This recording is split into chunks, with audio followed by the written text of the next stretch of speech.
Yeah, that was the direction that he was going. And then the number one bad influence is a dude named Charles. And Charles is in the penitentiary on a violation. He locked up on a violation. So all my bad influences are off doing other things. And now I have free reign to be a kid again. I can be a child now. And I moved back in with my mama. I was living with my dad. Now I'm back in the house with my mama. And it's different living with my mama because she done moved in this little fancy little neighborhood, different from where my daddy was staying. And these people different. They upper crust, these upper crust people. And I got $15,000 in a shoebox in my closet from past endeavors that I used to be involved in.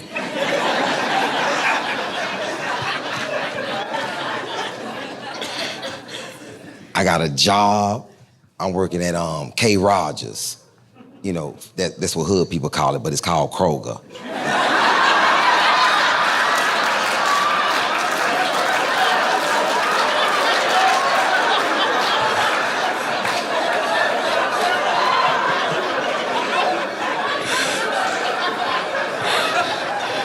And I know what you're thinking. If I got $15,000 while I'm working at the grocery store, because I'm using this grocery store to money launder.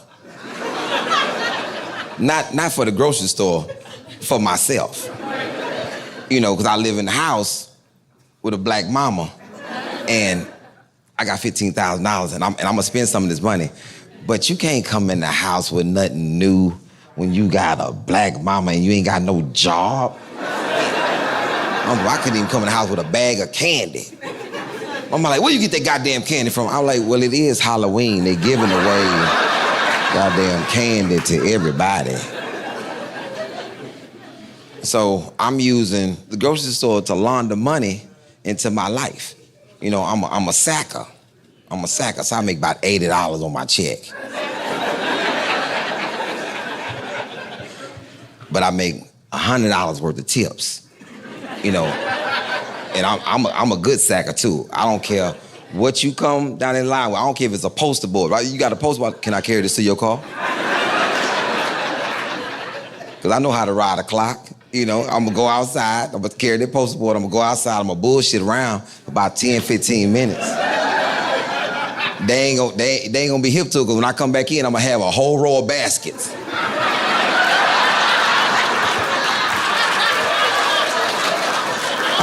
I've been outside getting baskets. What you talking about?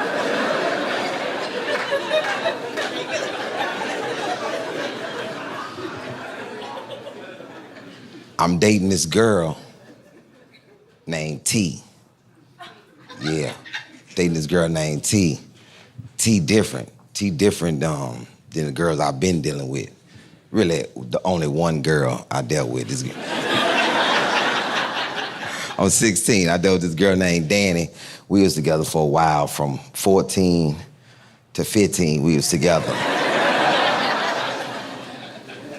And T different. T got both her parents. She upper crust, she got both her parents.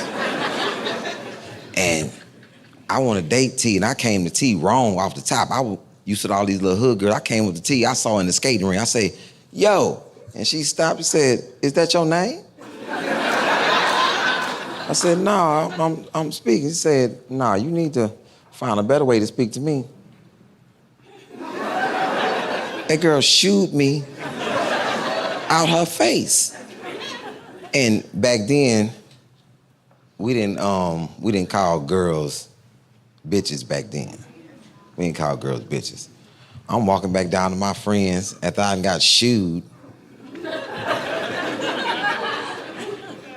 I get down, I say, man, this scallywag gonna tell me.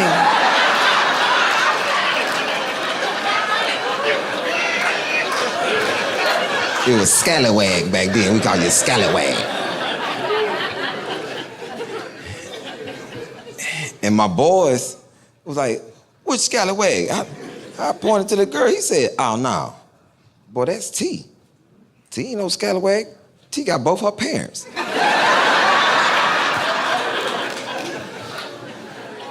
So I end up at high school with T. Now I got a better rap. Come on, say, hey, how you doing? My name Ali. I met you at the skating ring. I was out of pocket. Just want to introduce myself properly. Here go my phone number. I would like for you to call me, but don't call me after 8 because my mama be tripping.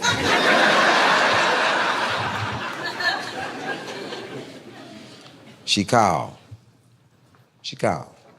We talk on the phone all night till we, fell asleep. Remember them days you talk to somebody until y'all both fall asleep and y'all both tired. To you hang up. You ain't, nah, I'm staying there. Y'all both on the phone. Your mama come and cuss both y'all out. You're on the phone. But it's not that. I'm not dating her because we talked on the phone. I gotta meet this girl's parents. And I wouldn't, I had met people, parents before. I met girl, I met Danny's parents, her parent. But it wasn't no scheduled visit. This is a scheduled meeting. This is how I met Danny mama. Danny mama came home early. And I'm hiding in the closet. That lady sat down on the couch and said, I don't know why you hiding. Your shoes in here.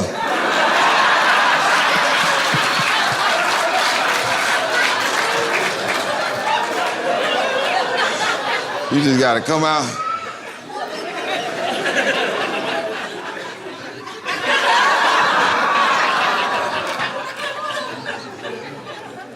But this is a scheduled visit in they upper crust. I ride my bike over our house and I get there and they got one of them houses where it's a little room right there in the front, a little foyer. As soon as you walk in, mama sitting there proper. Daddy posted up here.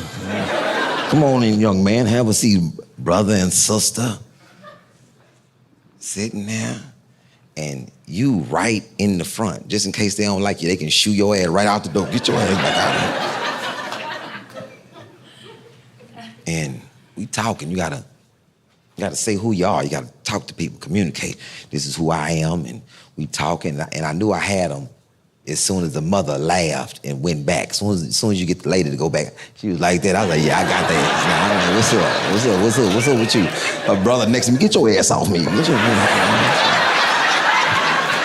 I'm comfortable now, I'm here.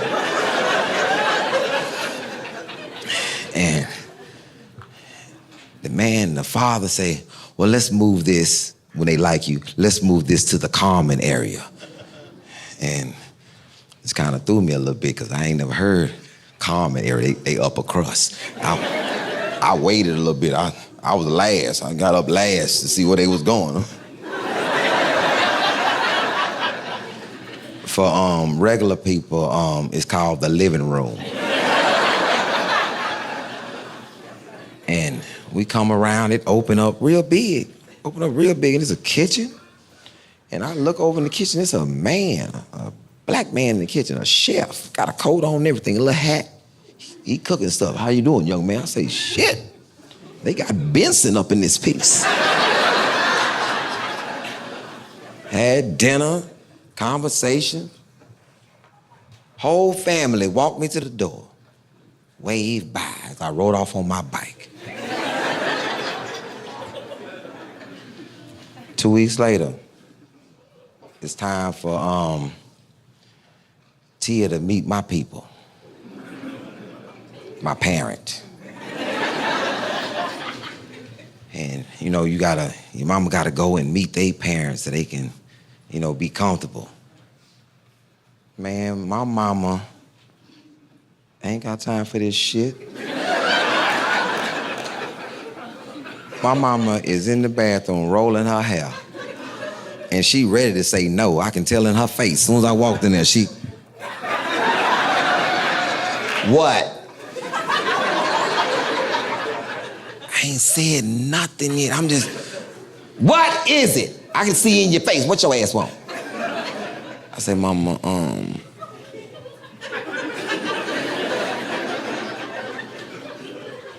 this girl, her family gotta meet, somebody from my family, cause I wanna take her out, and it's on Saturday. Mama, I can stop your ass right there. Do you think that I'm gonna waste my Saturday going somewhere with you and some pissy tail little ass gal? You are confused. You better get your ass out of my face. And I got out that lady's face. They said, get out of her face. I'm out that lady's face. What I did, it did not seem wrong to me at all. I used to live with my father. And when I lived with my pops, the first year I lived with my pops, I met 30, 40, about 42 women in 1 year. 1 year. My daddy was out here busy. And 5 of them I was cool with. You know what I'm saying?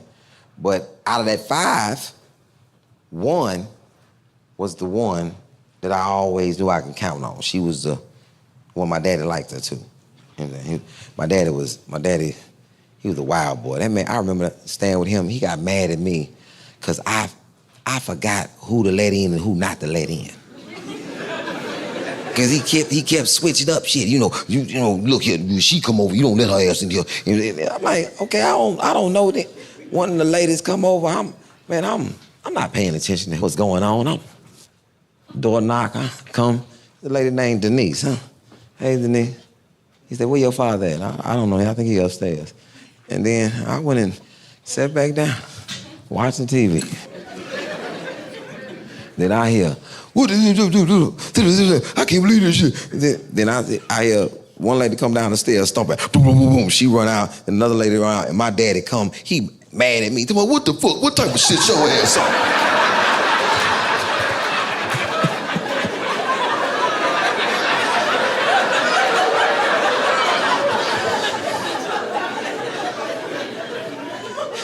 And I hear him outside talking. And my dad here, he was no nonsense. My dad was like, hey, you know something? Shit, I ain't gonna be out here arguing with a motherfucker who showed up unannounced.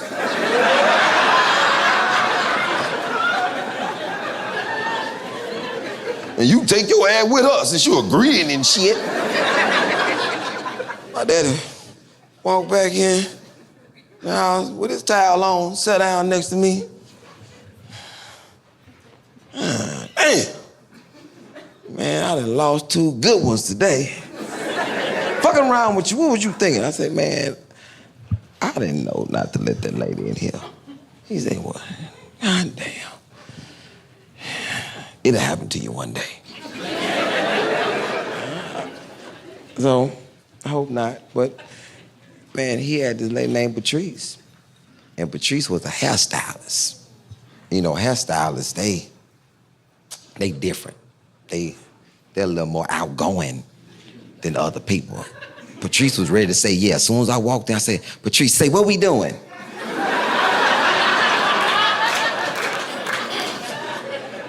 I said, Patrice, Saturday. Let's do it. Whatever we gonna do, let's do it. Patrice went with me to them people's house. Patrice drove a Benz. She pulled up in that Benz and she out there talking to them people. Hey, y'all, and them folks released their daughter to me.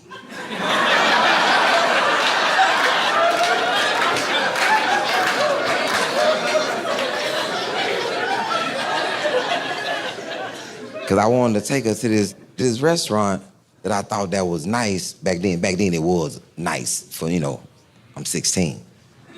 This restaurant called Captain Benny's. Now I know it's not nice because they fry everything. Everything is fried.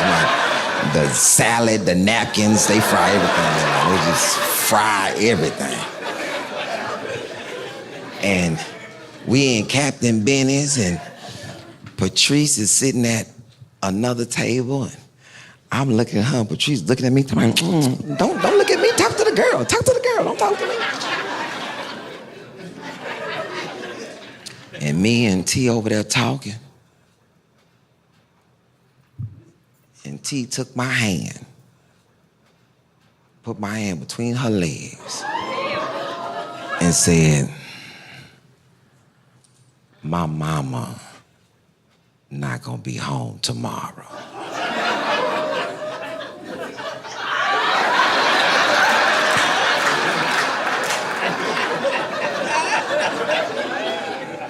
I say, not at home like what? From that point on, me and T was together. We was a high school couple. We consummated our coupleness. And you know, we one of them high school couples that, you know, people talk about. Like you don't see T if you don't see me. You don't see me if you don't see T. You know, one of them couples that come to school dressed alike. And this is, you know, you in high school, you drop your girl off at our class. You know, you drop her off. This is what you could do. You get to class, you tell her, hey, I'm gonna pick you up right here after class.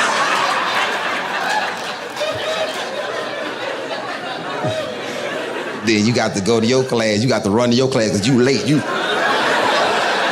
The hall monitor like, man, what you doing? Man, come back, damn Troy, you know what I'm doing, shit.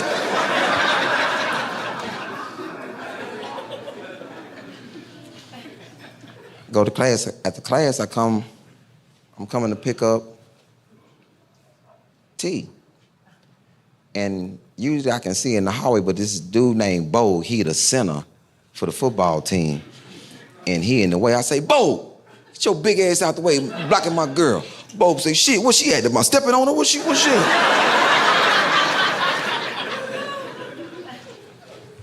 Bo move out the way, no T. Me and T go to lunch together.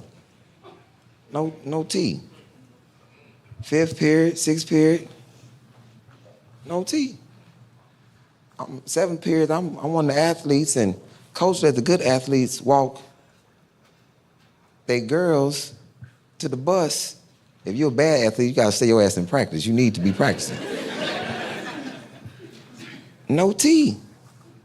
I get home, and I get a call from my boy Sean. My boy Sean is dating T's cousin, Maud.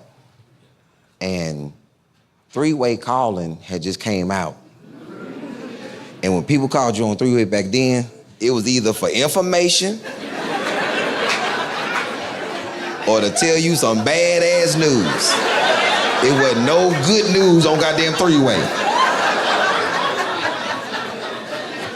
You remember people didn't know how to use three-way really good back then. So whoever they would say the other person's name first if they was already on the phone with when they call you. As soon as I pick up the phone, I hear, Maud! Lee! I said, what's up? He say, Maud, he on there. Go ahead. Maud's like, hey, Lee. I said, what's up, Maud? He say, T, parents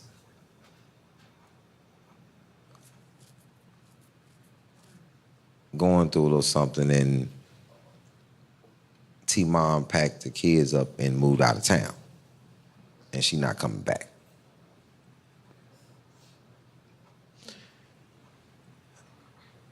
We grow up and we had these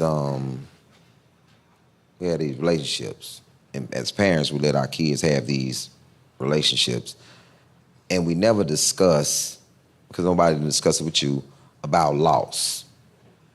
When you lose something. And you underestimate these relationships. And this girl is the only reason I'm doing good at this school. Only reason I'm not in trouble, because of this girl. She's at school, I'm doing good, she's doing good. And I just found out that my girl is not coming back to school. And I am devastated. I'm heartbroken. And that LL sound different, boy, when your girl, when I'm alone in my room,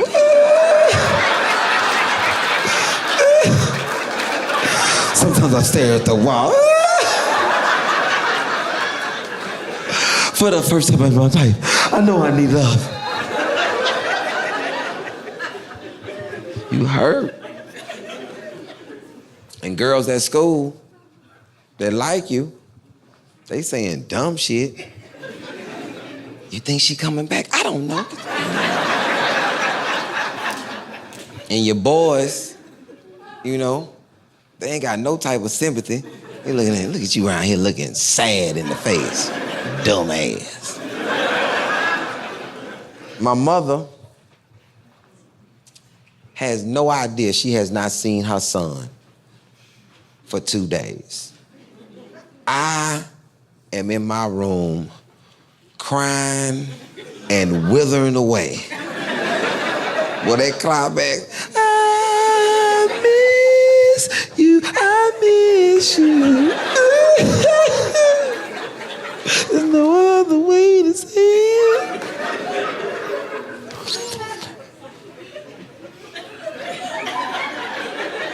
I'm in this room dying. And my mother, she notices that I'm not in the kitchen. And she's cooking my favorite meal. My favorite meal. And I'm not in this kitchen. My mama cooking meatloaf and mashed potatoes. And I'm not in the kitchen trying to put my finger in that mashed potato bowl or get a little piece of that meatloaf. Cause man, I love my mama meatloaf. I eat that meatloaf straight up that first day, and then I can't wait till that second day when it's settled and I can make a sandwich. Oh.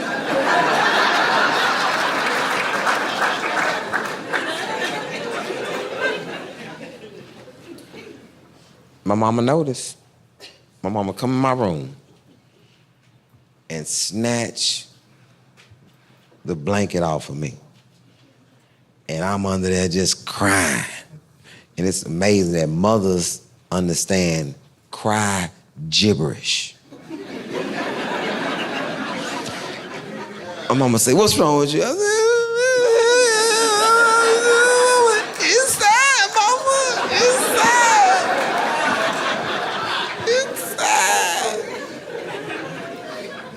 My mama said, heard me say all that and said, so she gone.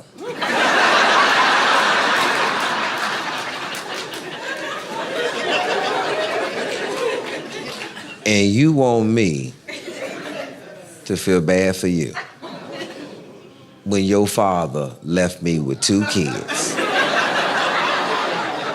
And that girl just left you with a trapper keeper. If you don't get your musty ass out this bed and go take a shower and come your ass in there and eat some meatloaf. I ain't raising no weak ass boys out here crying behind. Get your ass in the shower.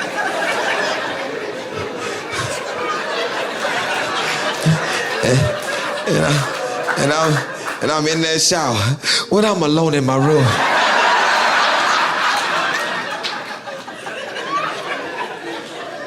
I came out,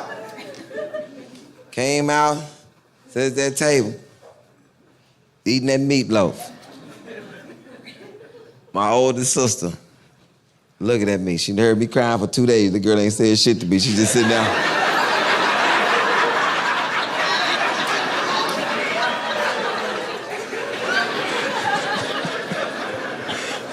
My baby sister look at me and say, bruh, you cry?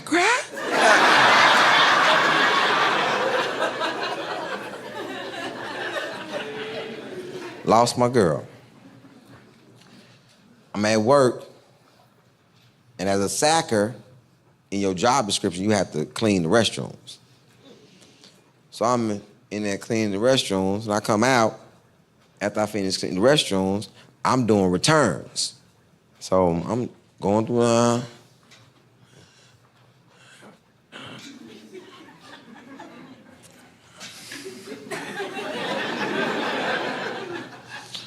doing returns, and I see the regional manager and the district manager at the edge of the aisle that I'm on. As I'm rolling towards them, they not moving. I said, well, you know what I'm saying? I turn around, maybe they having a little conference or something. So as soon as I try to turn my basket around, the store manager, his name is Johnny Woods. Johnny Woods. Johnny Woods is right behind me. As soon as I turn around, he said, did you just come out the restroom? I said, yeah, I was in there cleaning.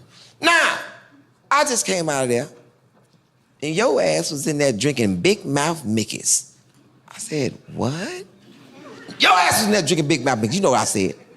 I said, what is a Big Mouth Mickey? It's a beer, your ass know what it is. I said, I don't even drink no damn beer. I'm 16 years old. Big Mouth Mickey's is this little green beer that look like a grenade. It's a wide mouth. You know, they call them Big Mouth Mickeys. And that motherfucker said to me in my face, get your black ass out my store. You fired! In there drinking with your drunk ass. I haven't drank a thing. And let me tell you something. I don't give a damn about this job. I really don't. Because I got $11,000 in the shoebox in my closet. I was dating that girl, she highbrow, I was spending money, I was doing my thing. That's how my money dropped like that. I bought a Ladunian bird for Valentine's Day. I was doing my thing back in the day.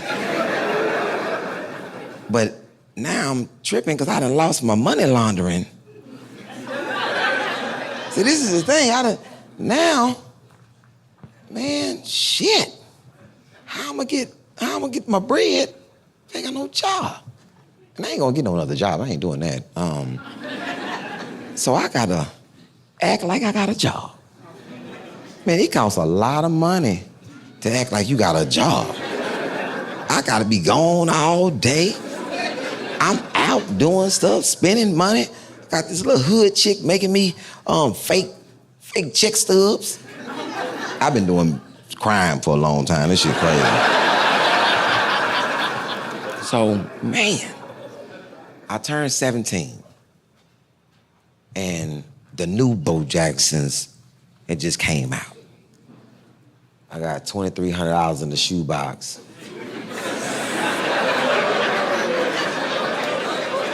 I told y'all it costs a lot to act like you got a job. It costs a lot. I'm out all day. And I'm going to buy the Bo Jackson. You know, I'm going to buy the Bo Jackson. And I'm in the mall, and I'm walking, and I hear out of nowhere, baby boy! I said, damn. Remember when I told y'all that all my bad influences were off doing other shit? And the number one bad influence is Charles. And I'm hoping like hell that somebody else is calling me baby boy other than Charles. I just don't want this to be Charles. I turn around, Charles' ass right there.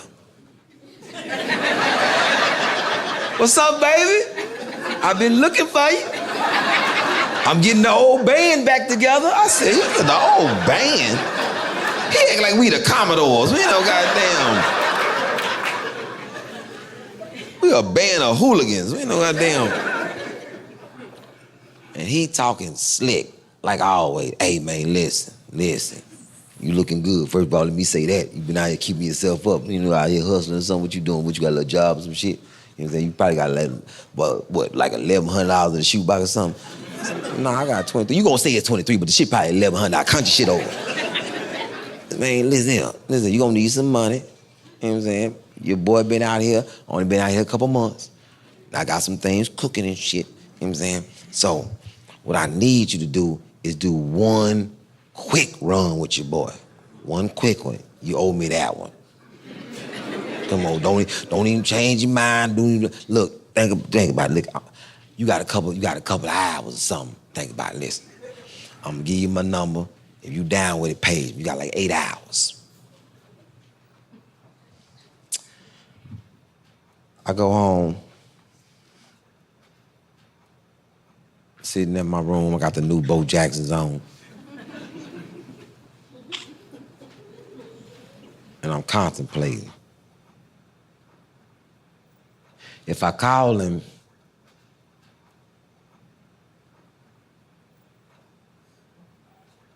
because I already know what he want me to do.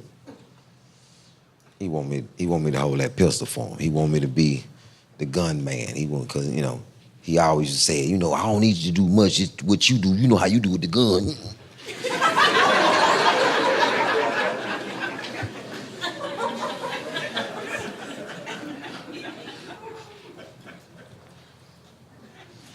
Do I owe him? Shit, I do owe him.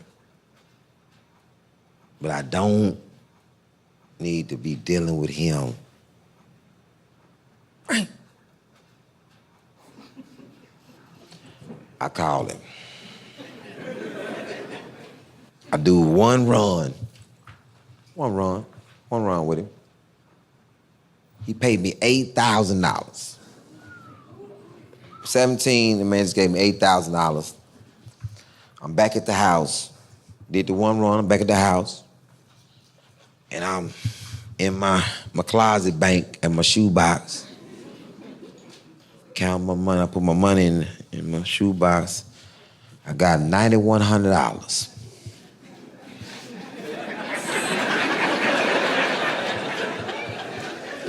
He know me, he know I had $1,100.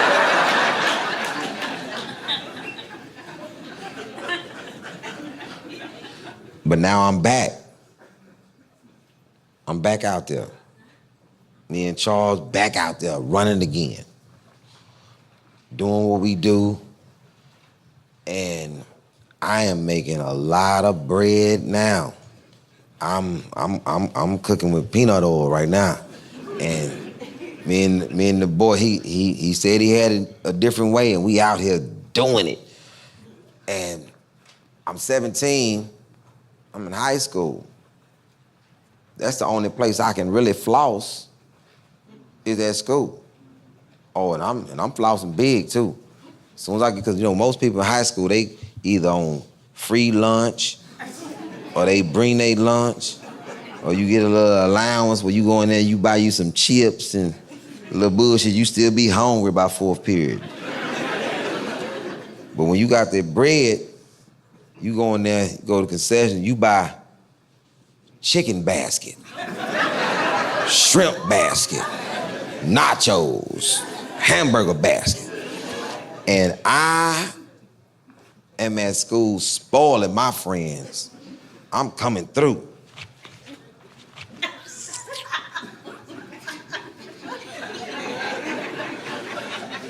Ma'am, let me get 10 chicken baskets, 12 shrimp baskets, 2 nacho. What Keisha Greed ass said she wanted? Let me get a cheeseburger basket. Let me get 3 juices, some spirals. How much is that? Run that. Lady say $125. Get that lady $200. Say, yeah, keep something for yourself.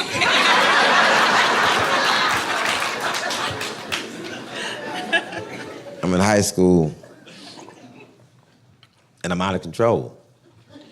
I go to Hastings High School. I go to Hastings, and Hastings has a game. It's the Elsick and Hastings game. Everybody goes to this game. You come back for this game.